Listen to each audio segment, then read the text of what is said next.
Can you explain how sound and science of yoga come together, or how sound and energy are connected?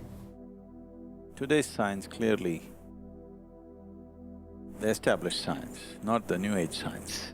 The established science clearly states that the whole existence is just a reverberation of energy.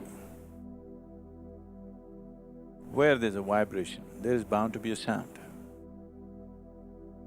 So, the yogic culture always said the whole existence is just sound.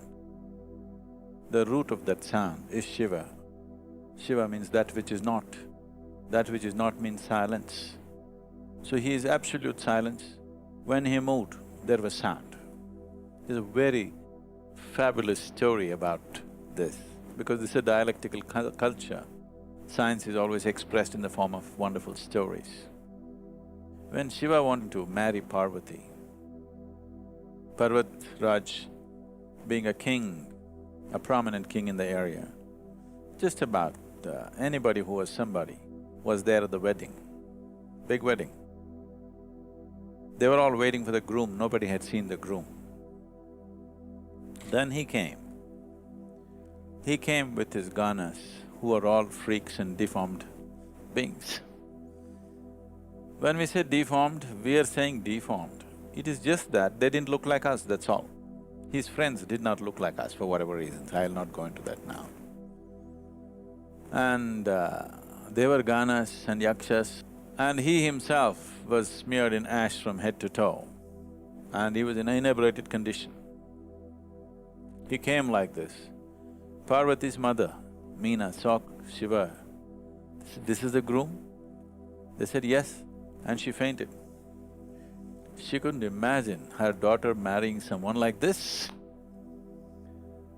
Then she was brought to consciousness and she could not be consoled. And Parvati went and requested Shiva, please, just for my mother's sake, you're okay with me the way you are, but for my mother's sake, take on a more beautiful form. So he looked at her with his drunken eyes and then he said, okay, and he became Sundaramurti. He became a very beautiful being. Then everybody said, okay, let the wedding go on. Then they sat down for the wedding, he simply sat still there, unmoving. Then when Parvati's… when the time came for the father to offer the bride, they took out the list, the family tree of the bride, the antecedents, her tradition, how the family, everything. All her antecedents were spoken in great pride. Then they asked, okay, what about the groom? Where does he come from? Who are his parents? What are his antecedents? What is his family tree? He just sat still, didn't say anything. When Parvatraj was getting anxious, who is he? What is his parentage? He said nothing. Then nobody said anything, people started getting agitated that he has no parents, he has no parentage, what is this? Then Narada took his ektara and did town.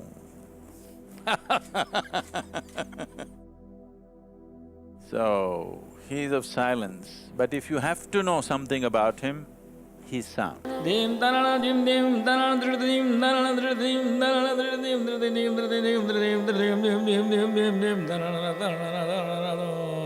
Del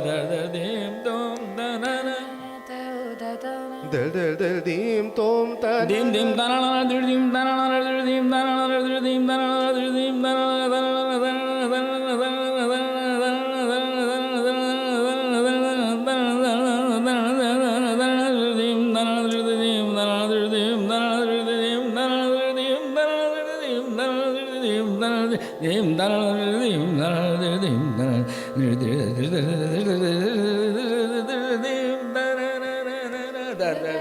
So, this story is not about a person, this is about the nature of the creation itself.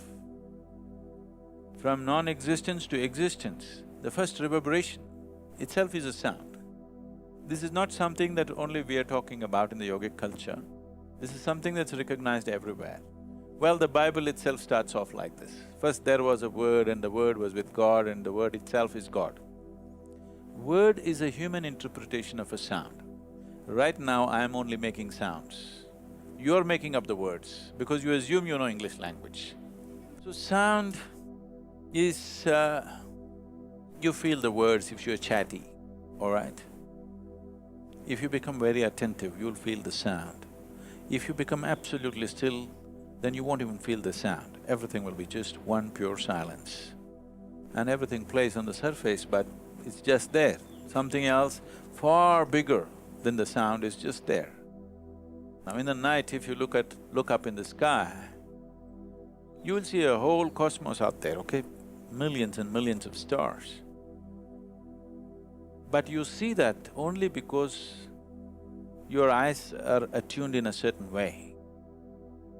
But actually the largest presence out there is emptiness. It's the silence which rules the existence, nothingness which rules the existence. Sound and forms are a small happening. Today modern science goes about proving to you, I'm sure, every musician feels it in some way. If you feed any sound into an oscilloscope, which is a sound measuring instrument, depending upon its frequency, amplitude and other dimensions, it gives out a form. This is how the whole science of what is referred to as mantra, yantra, tantra has been developed. Mantra is a sound, a pure sound is mantra.